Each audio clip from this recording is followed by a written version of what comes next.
Primero que nada, agradezco la oportunidad de poder compartir eh, un aspecto, ¿no?, de las investigaciones que he llevado a cabo en los últimos años. Y bueno, antes que nada, mencionar que lo que presento no es en realidad el producto de una investigación acabada o una investigación de hecho, pues planeada como tal, ¿no? Digamos que esta cuestión de las inundaciones en la vega de Meztitlán es un asunto con el que me he topado durante los últimos 5 años que he estado estudiando la región en el siglo XVIII y que de alguna manera los autores que han abordado el estudio de Meztitlán durante la época colonial lo han tratado de una manera pues más bien tangencial o como de fondo, ¿no?, a los procesos y eventos históricos que se dieron en la región.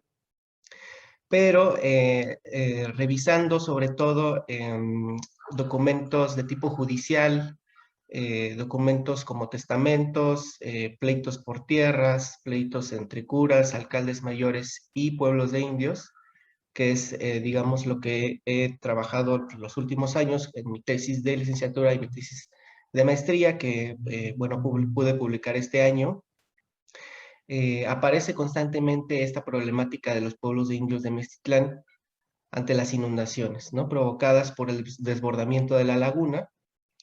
Y bueno, para dar un poquito de contexto, Meztitlán, que bueno, actualmente es un municipio más del actual estado de Hidalgo, en México, se ubica al norte de la Ciudad de México y forma parte de lo que hoy se conoce como la Sierra Madre Oriental, ¿no? Digamos, toda esta cordillera que empieza desde aquí, desde Oaxaca, y que sube, ¿no?, y que llega incluso hasta Norteamérica.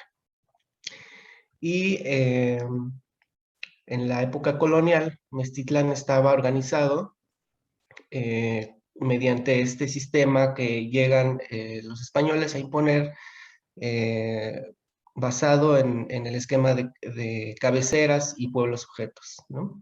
La cabecera se ubicaba en el pueblo de Meztitlán, que es actualmente este pueblito que ustedes pueden ver aquí abajo, pero en la época prehispánica lo que diversos autores han planteado es que en realidad este asentamiento que hoy pues se conoce como la cabecera no fue en realidad el antiguo asentamiento prehispánico de la Confederación de Pueblos Otomíes y Nahuas que habitaban esta región, sino que el gran centro rector se encontraba en el pueblo de Tepatetipa, que podemos ver aquí en una zona más bien montañosa, pero que la población española, las autoridades deciden trasladar hacia este punto que está más cercano a los sembradíos, al río, y que es, digamos, un asentamiento de tipo más castellano, ¿no? Aquí podemos ver otro mapa. Lo que, digamos, la región o donde yo me he enfocado mis investigaciones es precisamente en todos los pueblos que rodean esta vega. La vega es la parte de color café y que viven principalmente de la agricultura, pero también de la caza y de la recolección, tanto en la época prehispánica como en la época colonial e incluso actualmente. Bueno, esta es una foto pues, actual de cómo se ve la vega de Meztitlán, con todos los terrenos fraccionados donde se siembran diversas semillas y diversos géneros, ¿no?, como el maíz, el frijol, la calabaza. Incluso hay una gran cantidad actualmente de nogaleras y se da muy bien la nuez por estos rumbos. Si ustedes pueden ver, en realidad la única parte cultivable de La Vega, pues es la parte más baja, ¿no? La parte de la planicie que está regada por el río Mestitlán, que es bueno, esto también, digamos, lo saqué de Google Maps, por esta línea azul, ¿no? Que es el río Mestitlán, que surge más al sur, pero que precisamente va a dar a la laguna de Mestitlán y forma este embalse de agua que en realidad no tiene salida, ¿no? Es una cuenca endorreica y lo que, bueno, provoca, por un lado, pues una gran fertilidad de los campos de La Vega, pero que también en ocasiones trae, pues, calamidades cuando el agua se acumula de más y empieza a desbordarse la laguna, inunda los sembradíos y provoca inconvenientes para toda la población. Bueno, este es el pueblo de Tepatetipa que les comentaba, era la antigua cabecera del señorío prehispánico y que fue trasladada hacia el pueblo de Mexitlán, que actualmente se ubica en esta lomita, ¿no? Es una lomita bastante inestable de tierra, sobre la cual los agustinos construyen su convento, evangelizan a la población circundante y aquí también, bueno, se establecen las casas reales, el cabildo de indios, el mercado, entre otras instituciones. Una de las representaciones que tenemos para el siglo XVI de Mestitlán es el mapa de la relación geográfica que elaboró Gabriel de Chávez, que fue alcalde mayor en ese tiempo. Y me interesa mostrárselos porque es una de las pocas representaciones de la época colonial que tenemos sobre el espacio local y regional de Mestitlán como alcaldía mayor. Este mapa actualmente se encuentra en la Universidad de Texas y es importante o interesante porque señala puntos de fácil reconocimiento como el pueblito, la cabecera que está sentada sobre la loma, que podemos ver aquí en la foto, pero también otros elementos como la laguna de Mestitlán, que se encuentra aquí al lado izquierdo, la vega, que son todos estos sembradíos que están representados de forma cuadriculada, el río que riega que riega la vega y que llena la laguna, y algunos edificios también de la arquitectura local, ¿no? Como la parroquia de los Santos Reyes, el primer convento que actualmente pues está en ruinas, que la gente le llama la comunidad, y el edificio del Cabildo de Indios, que también se conserva hasta la fecha, ¿no? Y para, bueno, no detenerme tanto aquí, pues la laguna de Mestitlán presenta dos facetas, ¿no? Como también, digamos, vi o percibí cierto paralelismo con la exposición de Julio, esta cuestión de los embalses de agua y de las inundaciones, digamos, casi siempre tiene dos caras, ¿no? Si bien los desbordamientos son frecuentes y son arrolladores para la producción de la población y para su vida cotidiana, la otra cara de la moneda es que también se pueden dar sequías pues bastante frecuentes como a manera de ciclo, ¿no? Esta fotografía de la derecha es una sequía que apenas terminó el año pasado. eh, la gente, digamos, también vive de la laguna gracias a la pesca y a los recorridos turísticos, ¿no? Que dan a los visitantes. También hay aves que vienen en invierno migran hacia esta laguna y pues bueno, cuando se seca realmente no tienen en dónde llegar.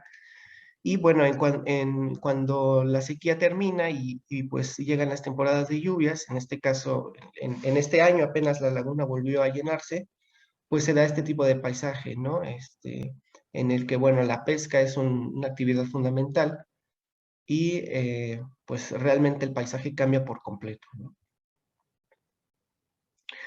Bien, la Vega de Mestitlán, si bien la mayor parte de estas tierras eran aprovechadas por las repúblicas de indios desde el siglo XVI hasta el XVIII, también hay que mencionar que toda la región estaba circundada por haciendas ganaderas principalmente, y también de maguey para la elaboración del pulque.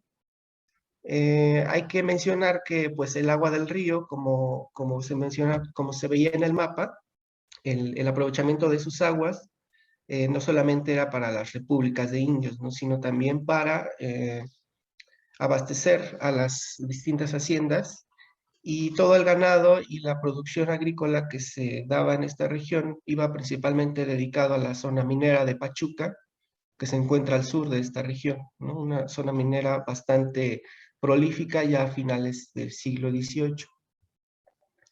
Y digamos, también para poner un poquito más en contexto, hay descripciones desde el siglo XVI sobre la geografía agreste de esta región, que llama la atención por sus serranías bastante pronunciadas en contraste con sus tierras fértiles, ¿no? Por ejemplo, Fray Juan de Grijalva, que fue un cronista de los agustinos que llegaron a Nueva España, mencionaba que que precisamente gracias a esta diferenciación en la geografía, voy a regresar a la imagen que tenemos aquí. Si ustedes pueden ver en esta parte, pues tenemos una parte bastante, con cerros bastante secos, pero si uno se va más al norte, es una zona bastante boscosa, ¿no? Entonces los agustinos cuando llegan, a esta parte le llaman Sierra Baja y a esta parte le llaman Sierra Alta, ¿no? Como menciona el cronista en este fragmento. Y dice, pero llamóse esta de que ahora hablamos Sierra Alta porque está más septentrional metida en el norte. También, como mencionaba, la sequía era una parte fundamental de los ciclos ambientales que vivían en la región. Por ejemplo, el subdelegado Bernardo Miramón en 1794 mencionaba que había una escasez sumamente fuerte de maíz y de frijoles en la jurisdicción que ya causaba notable alteración en sus precios. Mencionaba, lo peor es que dichas semillas no se encuentran en muchos pueblos porque han consumido lo poco que cosecharon en fines del año último por razón de la seca experimentada. Otro de los autores en los que podemos encontrar alguna descripción geográfica de la región es el Teatro Americano de José Antonio de Villaseñor y Sánchez, y él menciona también esta cuestión de las sequías, ¿no? Mencionaba este autor que, bueno, para el siglo XVIII, que entonces padecía la jurisdicción aquellas penalidades que acarrea la inopia de las semillas, sin que puedan ocurrir a otros pueblos del recinto, porque toda la tierra que en su latitud y longitud mide la provincia es de montes, sierras y barrancas, cuya aspereza no permite labor ni cultivo. Al respecto, también me gustaría mencionar que durante el siglo XVI y en distintas crónicas y documentos, se menciona al señorío antiguo de Meztitlán como una población de chichimecas o de bárbaros que no están acostumbrados a la agricultura, que son nómadas y que viven únicamente de la caza y la recolección. Esto es parcialmente cierto, ¿no? Porque se ha comprobado por la arqueología y por la observación actualmente de la geografía que estos pueblos accedían a recursos de distintos niveles ecológicos, de las montañas, de los bosques y por supuesto de la vega, donde sembraban fuertes cantidades de algodón. Y bueno, ya para ir rápidamente al tema de las inundaciones, en la memoria colectiva de los pobladores actualmente se tiene muy presente la inundación de 1999, de la cual ya tenemos algunas fotografías, con las cuales nos podemos imaginar más o menos cómo eran las inundaciones en tiempos más antiguos, ¿no? Como en la época colonial. Y es que, como puede verse, pues las inundaciones sepultaban a los pueblos bajo el agua. Aquí se pueden ver algunos de los techos. Y pues para que el agua secara o para que bajara, pues tendría que pasar semanas o incluso meses, ¿no? Y esto ocasionaba pues la pérdida de los sembradíos, e incluso algunas enfermedades por el estancamiento del agua, entre otras fuertes calamidades, ¿no? Una de ellas es, por ejemplo, que muchos edificios, como la iglesia de San Pedro Tlatemalco, han quedado sepultadas bajo el lodo debido al arrastre de arenas. Iglesias y casas han pues realmente tenido que readaptarse, ¿no? Para seguir utilizándose. Por ejemplo, esta iglesia del siglo XVI, en realidad lo que estamos viendo, pues nada más es la mitad para arriba, ¿no? Porque toda la mitad para abajo quedó primero bajo el agua, y bueno, toda la tierra que trajo el agua, pues quedó ahí y la gente pues ya no pudo sacarla. La gente tiene que entrar actualmente por lo que era la ventana del coro, y la puerta en realidad pues quedó sepultada bajo el suelo. Y bueno, lo que me interesa, y como les mencionaba en la otra diapositiva, es que yo que he estudiado el siglo XVIII en la región, he encontrado al menos en documentos judiciales, al menos, perdón, 4 inundaciones registradas para la época, en 1718, en el 53, en el 83 y en el 89. Seguramente hubo más, ¿no? Pero también hay que pues, destacar que las inundaciones no siempre fueron de la misma magnitud. Y la primera, de hecho, para la época colonial que se tiene, de la que se tiene registro es en 1579, cuando el alcalde mayor también menciona en su relación geográfica lo siguiente, dice: la causa de no haber poblado los naturales en este valle, sino retirándose a las laderas de los cerros, es por las avenidas y crecimientos del río, y que en tiempo antiguo estaba todo este valle hecho una laguna, y para venir a este pueblo de Mestitlán venían en canoas, ¿no? Y precisamente menciona que en este año de 79, por haber sido las aguas muchas, ha crecido la laguna 4 leguas y tiene tanta hondura que en la mayor parte de ella podrían navegar navíos gruesos. Bien, digamos que dando un salto enorme del siglo XVI hasta el siglo XVIII, que es el periodo que yo he estudiado, he encontrado diversas inundaciones. Estas inundaciones pues están realmente repartidas entre testimonios, entre algunos documentos como testamentos, conflictos por tierras, que en realidad nos van dando pistas e indicios pequeños de cómo las personas respondían a las inundaciones y cómo pues realmente pues estos pedacitos de un rompecabezas van formando una especie de cuadro general sobre lo que pudo haber sido las inundaciones en Mestitlán. Por ejemplo, una mención de estas inundaciones la encontré en un conflicto de tierras de 1718 entre el pueblo de indios de Mestitlán, de la cabecera, y un hacendado aledaño, ¿no? Para medir las tierras, pues los indios se excusaron diciendo que todas las tierras que llaman de la Vega se hallan anegadas, y esto en tal manera que no se puede andar sino es en canoas y un barco bien grande que le pertenece al capitán don Miguel de Santa Cruz, dueño del trapiche nombrado San Miguel Almolón en términos de esta jurisdicción, por cuya razón se hallan los naturales de esta cabecera sin poder tener en qué sembrar, pues todas las demás tierras montuosas y ásperas e infructíferas de poder cultivarlas y por lo siguiente no tener ningún alivio dichos naturales. Aquí se nota, por ejemplo, la colaboración que había entre la República de Indios y los hacendados, ¿no? La hacienda de Almolón era una hacienda azucarera, se procesaba la caña de azúcar, y el dueño de ella pues prestaba su barco para que la población pues pudiera seguir transportándose, ¿no? Entre las aguas. Otro conflicto lo encontré en 1753, en un conflicto de tierras entre el pueblo sujeto de Jihuico y don Gabriel de la Serna, que era un cacique indio de la jurisdicción. Los indios de Jihuico se quejaban de que este cacique había tomado unas tierras de su pueblo para sembrarlas y para aprovecharlas entre la comunidad de la cabecera, y denunciaban que don Gabriel era cuñado de otro cacique llamado Nicolás Bautista, y que había tomado el pretexto de que se había anegado la vega y les ha quitado a mis partes, es decir, a los indios, 2 fanegas de sembradura. Aquí abundaban en que en ninguna ocasión, eh, perdón, el testimonio con el que responde don Gabriel de la Serna, el indio cacique, pues era que ellos habían tomado esta tierra del pueblo de Jihuico por la inundación que había habido y pues porque la cabecera ya no había de dónde sembrar, ¿no? Mencionaba que era urgente la necesidad para que este gobierno se aplicara a fomentar el fondo de los bienes de comunidad para pagar los reales tributos por la mucha mortandad que ha habido de tributarios desde la nueva cuenta por la epidemia que el año pasado ocasionó la inundación de la Vega, de esta cabecera, la que todavía se haya hecha una laguna de agua, sin esperanza alguna de poder sembrar los hijos en dicha vega por estar llena de agua, como es público y notorio, y por la gran mortandad de tributarios que ha habido, tenemos hecho curso pidiendo rebaja de tributos.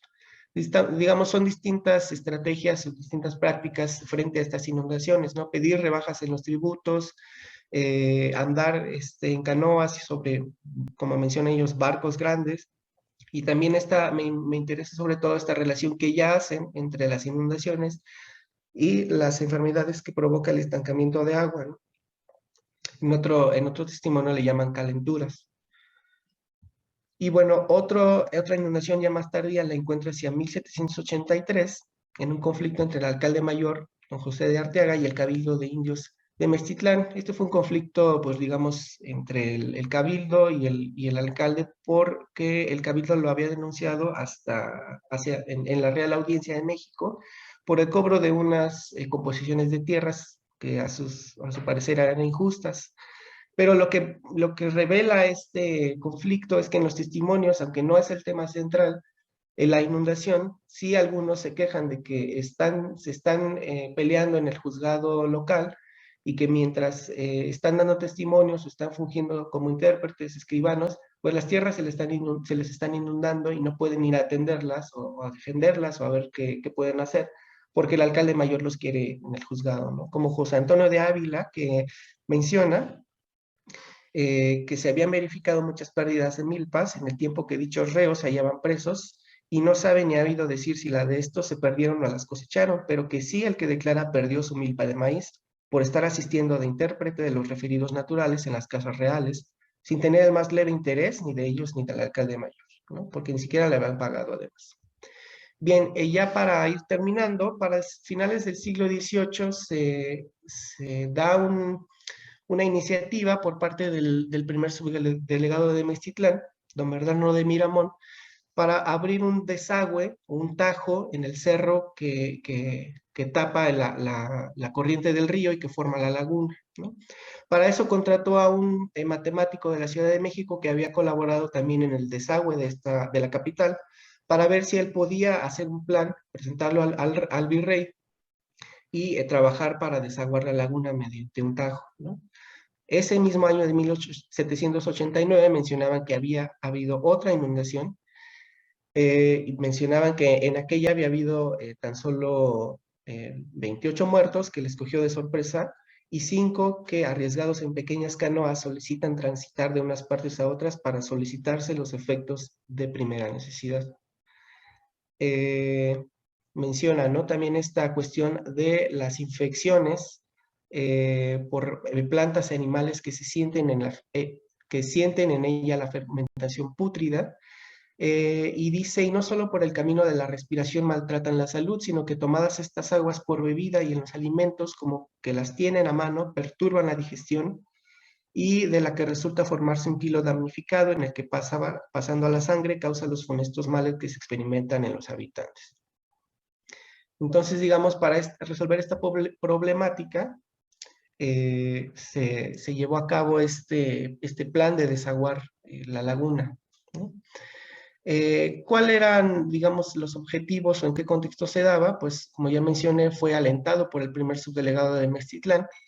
La desecación, digamos, también respondía al aumento demográfico de la región. No había suficientes tierras para todos, y con este desagüe se liberarían por lo menos 10 leguas de tierras cultivables en la que se sembrarían distintas semillas, ¿no? La obra sería financiada, según este informe, con un préstamo de la Real Hacienda. Los indios de Mestitlán, en acuerdo, aportarían 300 peones operarios y sería necesaria, de hecho, la destrucción del trapiche de Almolón, que estaba del otro lado del cerro, ¿no? Pero los indios de Mestitlán se comprometían a pagar los daños. En realidad el proyecto no se llevó a cabo por razones que yo desconozco y el primer intento grande de desagüe se dio en realidad ya hasta fines del siglo XIX, ¿no? Que en realidad también fue un intento fallido, nunca se terminó y también a principios del siglo XX se dio otro intento de desaguar la laguna. Lo que también me interesa mostrarles es que este tipo de inundaciones también avivaba o de alguna manera generaba conflictos entre la población tributaria y la población de caciques, ¿no? Por las tierras que se cultivaban.